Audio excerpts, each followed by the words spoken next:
Okay, Google says it's 4 o'clock. Let's call our meeting to order. Can you take the roll call, please, Paul? Certainly. Ms. Tompkins. Here. Mr. Miller. Here. Mr. O'Reilly. Here. Mr. Eberl. Here. Ms. Falke. Here. Mr. Peschel. Here. Mr. Capella is here, as well as utility staff. Thank you. Number 3, public comment period at this time. Number 2, is the meeting appropriately noticed? Yes, the agenda was sent out to various media outlets, posted here at the utility, the library, and City Hall. Thank you. Now we'll go to number 3. Public comment period at this time. The commission would recognize members of the public who've indicated a desire to address the commission. Upon recognition by the commission, persons may take up to 3 minutes to address the commission, first stating their name and address. The commission may take action on emergency matters introduced by members of the public. I think we have one tonight. Hi, my name is Bernadette Warner, and thanks for letting me address you. I'm going to stand up because I don't have a very loud voice. I live at 10985 Honey Road B in Marshfield on the west side of town. My daughter and I run a USDA fruit and filbert farm, which is 100% organic. We're located on the west side of Marshfield, where Marshfield Utilities is planning on installing a 3-phase power line. There's a concentrated animal feeding operation owned by Daryl and Brenda Sternweiss. It's a bit down the road from me on the south and across the road. Together with Nasonville Dairy, this is why our current 2-phase power line is going to be replaced with 3-phase for the concentrated animal feeding operation and Nasonville Dairy. The new lines are currently predicted to come west on Honey Road H from city limits, and then south on Honey Road B, following the existing lines. However, there's a lapse in the current pole placement of approximately a quarter mile, which is north of me and throughout my property, my entire property frontage, with the exception of the very southeast corner of my property where there is one pole placed. I have a transformer that provides electricity to my home. That is run from Airport Road, which is south and west of me. Last year, I was approached by Marshfield Utilities to trim my 100-plus-year-old pine trees in my front yard to accommodate this 3-phase power line.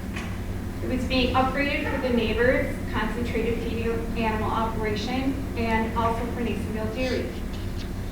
My property is being considered because the neighbors didn't want to give permission for the pole placement on his open field, which is right across the road from me on the east side on Road B. I am on the west side. There's absolutely no trees or obstacles on the east side of the road, and I find this both unreasonable and unethical that I'm being pressured by Marshfield Utilities to negatively impact my property and its value to support a neighbor's business. I might also add that the neighboring concentrated animal feeding operation sells its milk to Nasonville Dairy, which is owned by Brenda and Daryl Sternweiss, or rather by Brenda and Daryl Sternweiss' son-in-law's family. This isn't even over yards of property. This is over feet of property. So this isn't like a huge, I don't understand why it's like this. I also understand that this is a farm field where crops are grown, but I would like to ask why my crops aren't being considered. Beneath my front pine trees on my property, we grow blackcap raspberries, blackberries, and gooseberries, and they're harvested at my farm. Additionally, there's a lot of semi and dump truck traffic on Honey Road B, which is used as a bypass for the city of Marshfield. These trees act as a noise buffer and a natural privacy fence from the noise pollution and the traffic, and it adds curb appeal to my property. I'm requesting that the pole placement be reconsidered to go on the other side of the property that belongs to the concentrated animal feeding operation, which is completely open. This upgrade is also to benefit their concentrated feeding operation and will in no way enhance anything on or for my property. Rather, it will degrade the value of my property. I have been in discussions with Dean Bowman regarding this entire issue since last fall. We discussed that Marshfield Utilities had talked to Daryl Sternweiss at the concentrated annual feeding operation about the pole placement on his property, and he said no. So they automatically turned to my property. I was also told by Dean last fall that they were probably going to reapproach Daryl Sternweiss and ask him again about pole placement on the other side of the road. To find out that no one has talked to him at all. And so now they're pressuring me to go on my property again. About 1 year ago, I got a phone call from Marshfield Utilities engineer Cameron. He called my home asking for Mr. Wiener. At first I thought it was a prank call, but then he told me, I asked him, what can I help you with? What are you looking for? And as our conversation went on, he asked me if he could trim the pine trees in my front yard. He told me they would take up to 2/3 off the top of my trees, plus all the frontage facing the road. He also told me that he didn't need to call me, that he wanted to do this to keep his customers happy, which is untrue. I'll cut everything short that I was going to say. Cameron ended up actually coming onto my property after I told him it was posted and private. He trespassed onto my property. When I told him to stay off it, he came unannounced. I couldn't stop him because I had a broken foot and I was in a cast. And I feel like I've been treated really disrespectfully, and it's disturbing to me that I'm supposed to give up my property for something that doesn't even benefit my property, but instead takes away from my property. So I'm hoping that everyone will please consider readdressing this, because it seems like I'm getting nowhere on my own. So thank you for your time and consideration, everyone. Thank you for coming and speaking.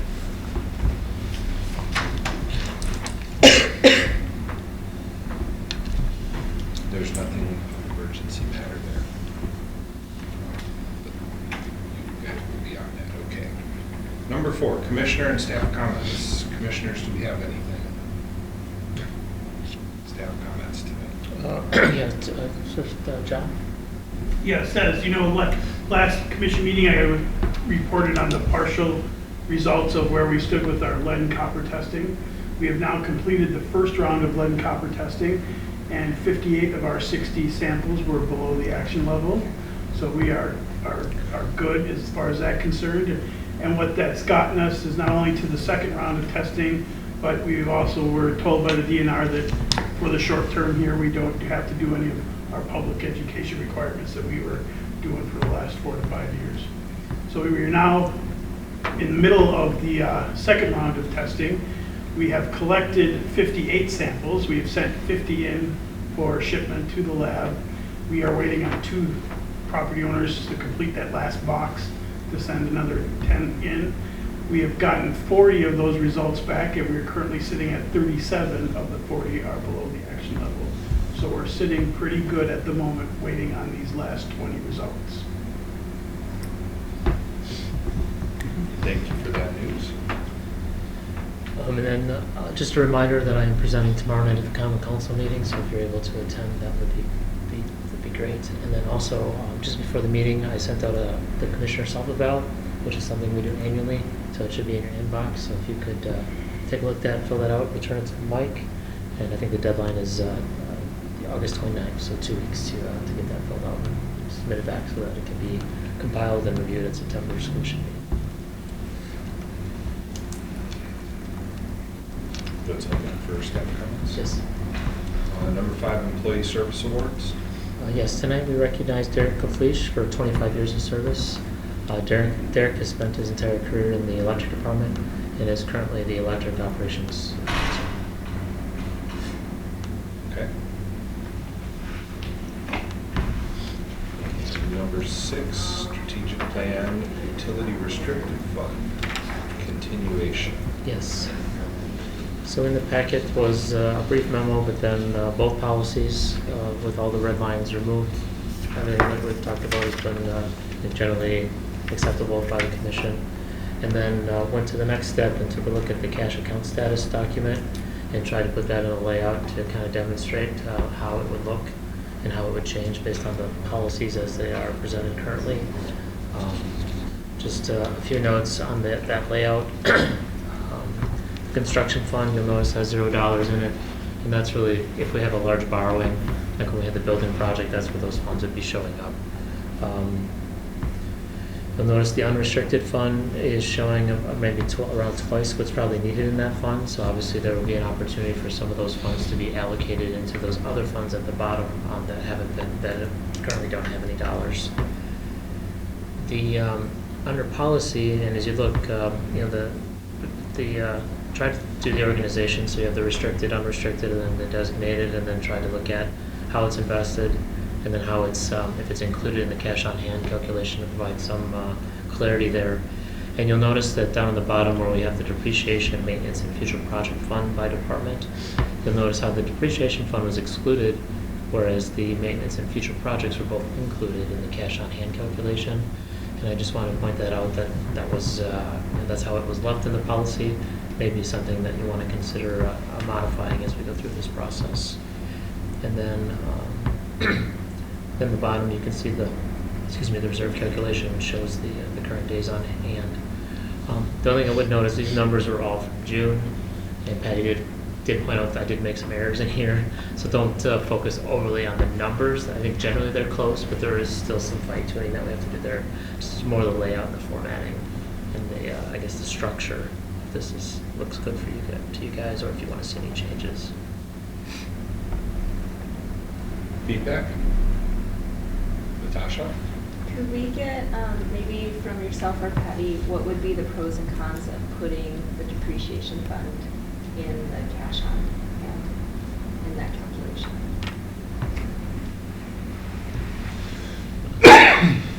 It's I think it comes down to how you want to look at the dollars and how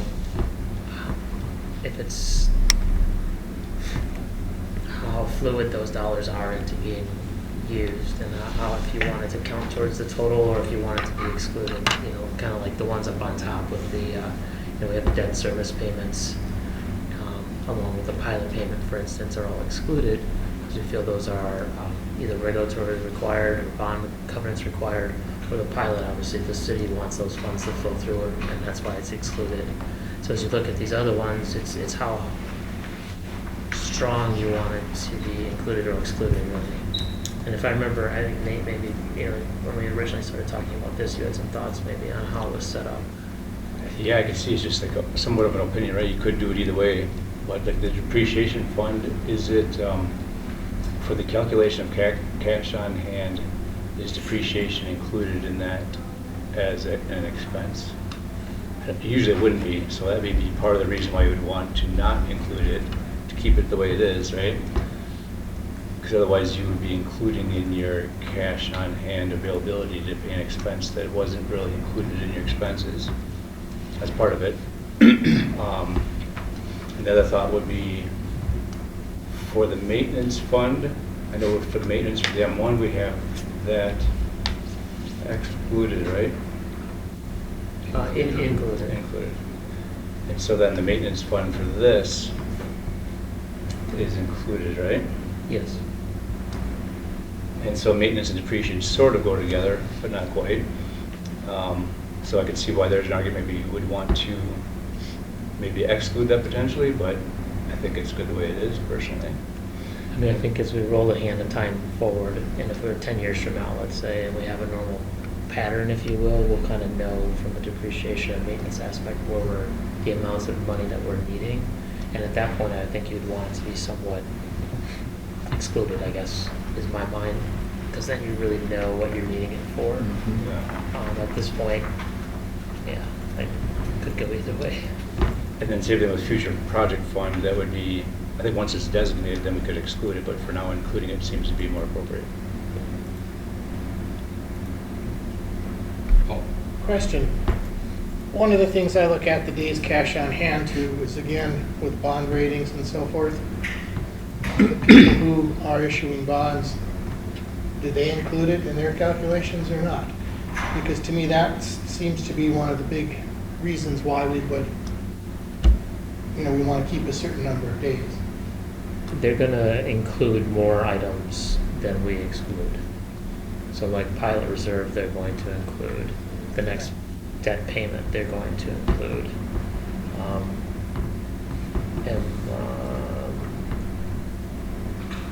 Yeah, there's a number of them that they're going to include. So by excluding them, we're being more conservative and making our position better. Yeah. Moody's is gonna say it's better than what we were saying it is. So an example of something in the depreciation versus maintenance fund, would it be safe to say that water tower painting project would be a maintenance fund item? Something that you do maybe every 15 to 20 years? Depreciation fund could have something like M1 depreciation. Maybe an easier example for the depreciation would be a capital asset. So substation transformer, something that gets replaced every 30, 40, 40 plus years hopefully. If you remember this year's budget has regulator replacements. Those are things that get replaced very infrequent as well. So that's, it's something that comes along infrequently. So it creates havoc with the budget. So this depreciation fund dollars will be able to be plugged in to help stabilize the budget. On the water side, well replacement could be an item. I think there were some examples in the policy itself. So those are typically longer-lived items than maintenance items, is kind of where I was trying to wrap my head around that. Yeah, the only caveat was the network equipment, like network servers and stuff. I think that has a shorter life, but was still thought about in the same buckets, if you will, depreciation versus maintenance. But then, when we do capital improvements through the course of the year, the money is going to come from that depreciation fund. The ones, You're not planning to track this on an asset-by-asset basis. no, the original thought process was the annual budget process for capital, the 2 million and the 1.3 historically for water would still maintain, and those would handle the annual vehicles or rebuilds or water main projects, lead services, things like that. That would still, those dollars would still flow in, from our sales, if you will, and still fill those buckets. It's just that when we have the special ones that are done less frequently, that would. This is a subset of all assets. Correct. Yeah, this is more the major, less frequent. So from that perspective, I think I need a little clarity on what may or may not be in the depreciation fund. But I think we're going to have to run it for a while to figure out whether it's included or excluded. Natasha? I think originally we had said that it might be better just for customer understanding to have, instead of a whole bunch of money that's undesignated, to put some of that money into these funds so that people realize, oh, this is money that's going to be used. So I think that would be something that maybe would be helpful to have a report of saying like, hey, electric, we see in the next 5 years, we might need this much money in the depreciation fund to replace things. That might be a helpful way for us to start. Well, I think that was one of the things we talked about as either a next step or coming as you guys trying to wrap your heads around what's the starting balance got to look like in those funds. Right. Yeah. But format-wise, I'm good with 90% of the format. My mind wants to see the cash on hand and the reserve balance calculations in the same place instead of on different places on the page. But that's just the way my mind works.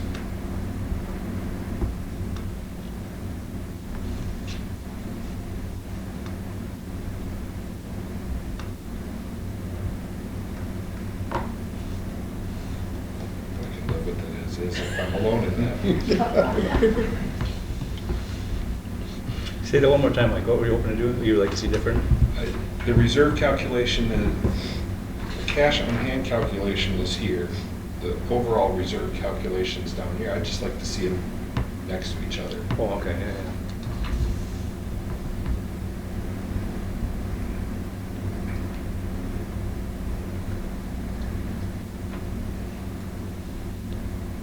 Wherever they end up on the page. Yeah.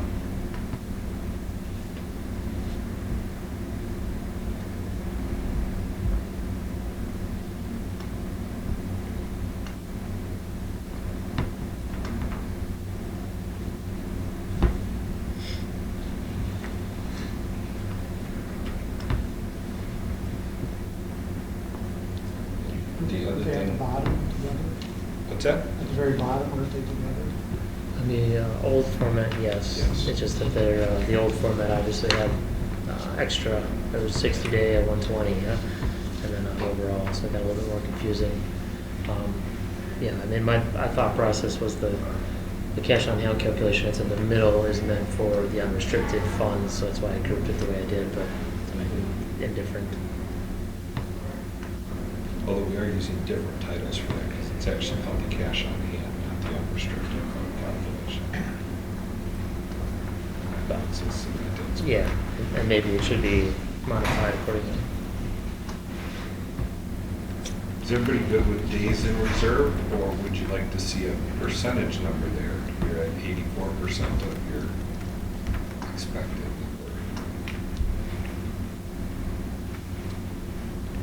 Doesn't Moody's do it by days? Moody's does it by Yeah, days. so to me, it makes more sense. Good just with to- days. Mhm. Okay.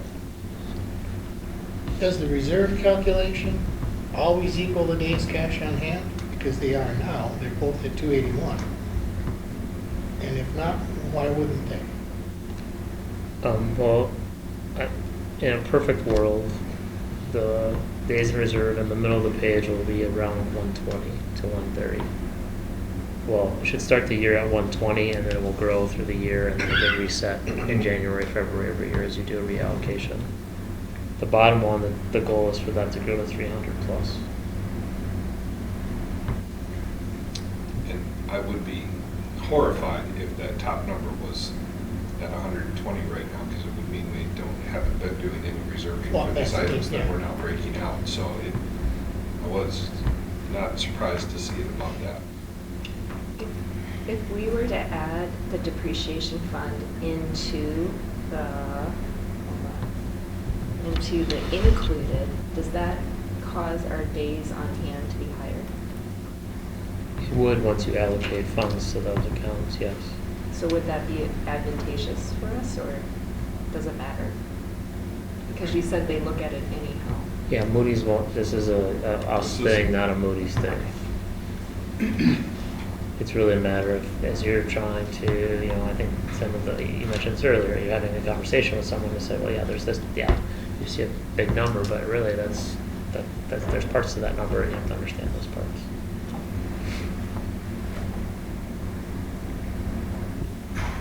Other feedback?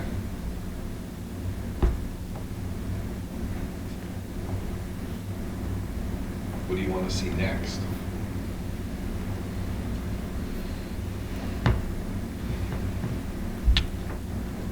I would love to see a recommendation from staff, or staff and Nick, just saying what you think the beginning balances should be for those 3 depreciation funds.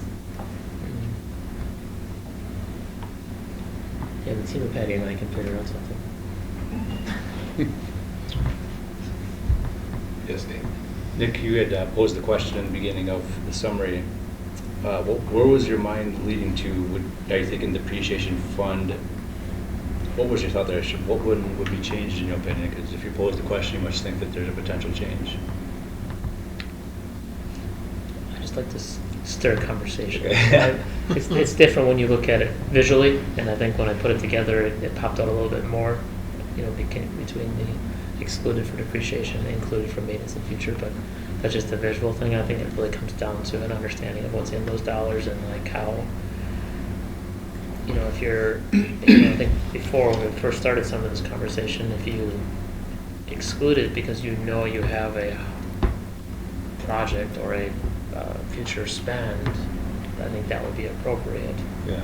But if it's just excess, if you will, in the short term, so you have a hard asset that you want to put maintenance in or to, update, then maybe including it makes sense. For the future project fund specifically, right? Yeah, that's exactly. Until we know that we have a building, whatever it is, yeah. Okay, that makes sense. Well, any of those three, depreciation, maintenance, or future project, included, excluded, could skew that day's reserve. I mean, Yeah. the last water tower we did paint was about how much? The human reservoir was like 900,000. So call that $1 million by the time we do another one. I mean, in the year before you do that, that's going to be really big, and then it's going to Yeah. be gone. And so now you're going to, so I think it's more complicated than just included, excluded. These numbers could potentially be big chunks when they go, not when they get saved for. You're saving over a long period. In the days cash on hand calculation, the expenses are a 3-year average, is that right? Yes.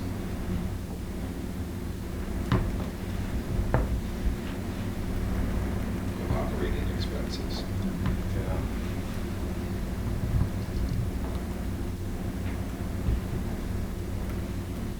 But I agree that a recommendation for the starting balances and some of those is the next step.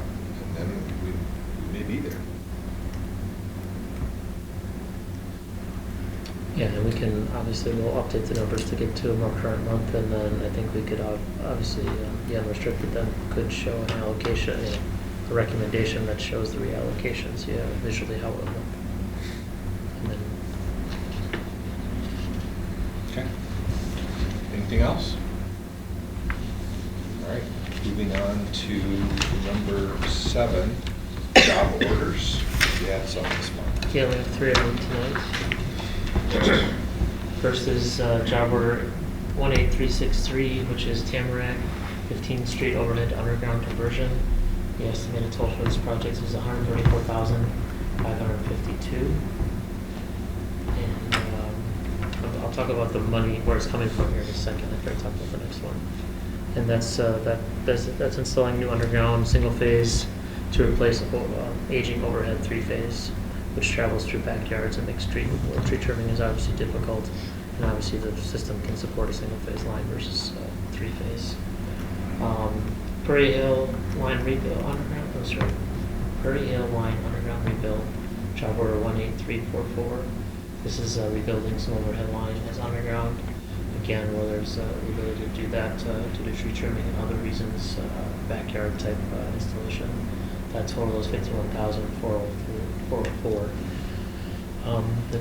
Both projects, the Prairie Hill was not in the original budget. Tamarack was, however, for a lesser amount of $87,000, so there's a delta there. And we had a Columbus Court project that was originally $197,000, which will come forward at some point in the future, which is estimated to be closer to $90,000, which creates about $100,000 of additional. So when we restructure everything, we'll be under budget by about $7,000 with those 2 projects, and then the future one as well. And then finally, the third project is job order 18361, which is an Eagle Road overhead rebuild. So there's a customer that's looking for a line extension to their house, and as part of that, we've determined that the existing line should be rebuilt as well. So we're just taking advantage of the situation, since we already have trucks and equipment and labor already out there, to be able to do both parts of the project. When we do that, the cost of the project gets allocated. Some is paid by the property owner for the part that they're requesting, and then the part's paid by us where we're rebuilding some existing facilities. So the total job order is $49,507. However, our portion, which I don't have, is about $29,000. And we have an Elm Road project, was something that we reallocated earlier this year, which freed up about $60,000 in funds, so that really covers the $29,000 for this project. So we're kind of jumping all over, and Yes. I have a spreadsheet where I track all over on the backside. just those? So 3. Okay. Is there a motion? I would move to approve the job orders. Okay, with motion and a second by Nick. Any questions, comments, discussion? All in favor? Aye. Opposed? Motion carries. Bills and payroll. Bills have been reviewed and certified for payment. Is there a motion to approve the bills and payroll by Paul? Seconded. Second by Mike. Any questions? Just a couple comments. So first of all, on the prepayments on page 2 or page 3 of the PDF, you'll notice there was a capital call for ATC in there of over 500,000. Kind of speaks to the conversations we had earlier in the year. That makes the total for the 3 capital calls this year of over 1.3 million, whereas the cash distributions have totaled a little less than 500,000. Keep in mind it's only been 2 cash distributions, so it's tracking, I guess, that we had talked about earlier in the year. And then the other item was just the overtime. You'll notice that that's up, generally running that 3 to 4 to 5%-ish range. And the reason it's up, we still have the normal outages and water main projects that contribute to overtime, but we're also running the power plant quite a bit more, and it's running on weekends and nights, generally from early evening, or I should say early afternoon into the evening, nighttime hours. So that's creating additional overtime. So that's why the percentage is done that way. The upside is we get the revenue from MISO. Downside is all that dollars go back to the customer I base. was just going to say, so we have higher cost and we pass the profit on straight back to the customers. Correct. There's a part in our rate filing in our accounts where there's some overtime cost generally, but this year we're seeing higher running, so it's creating additional expense, unfortunately. The net of that's additional expense from an overtime perspective that hits our books. So if that persists, you'll have to consider whether it's permanent or not. Yeah, Patty and I have had some discussions about reaching out to the PSC to ask if there's a way to adjust the true-up, essentially. Take the MISO revenues minus the fuel cost, but then also minus any additional labor costs. But at this point, it's not a substantial number, so and if it starts to cool down, I would expect that the operation would slow down as well. I don't know if I got your question, Nate, or if you had other. Yeah, you did answer, thank you. All right. Any other questions? We have a motion and a second. All in favor? Aye. Aye. Opposed? Motion carries. Previous meeting minutes from the meeting of July 14th, 2025. Is there a motion to approve? By Nick, second by Gabrielle. Any changes? All in favor? Aye. Opposed? Motion carries. Financial reports. Included this month are the July cash reports and the June financials. Anybody have questions for Patty on those today? One thing just to consider as we continue down the path of the cash reserves, obviously the first page is the one that we looked at updating, or we talked about today, or I should say the second page of the packet. In one area we'd like to maybe dive in a little bit is the other pages within that packet that is put together on a monthly basis. What's providing value, what may not be provided, maybe additional work that staff doesn't need to complete. So just something for you to consider as we. So you're soliciting comments on that for future? I'm just planting seeds. I like to see things grow, so I don't want you to leave with no homework. So. You can do that after you do the commission self-evaluation. Yes. Okay, that was information only. Moving on to number 11, approval to go into closed session for Wisconsin State Statute 19.851E, deliberating or negotiating the purchasing of public properties, the investing of public funds, or conducting other specified public business whenever competitive or bargaining reasons require a closed session for the purpose of discussing Marshfield Utilities generation project. Is there a Move to motion? approve. By Mike, second by Nate. All in favor? Aye. Opposed? We'll recess for a couple minutes.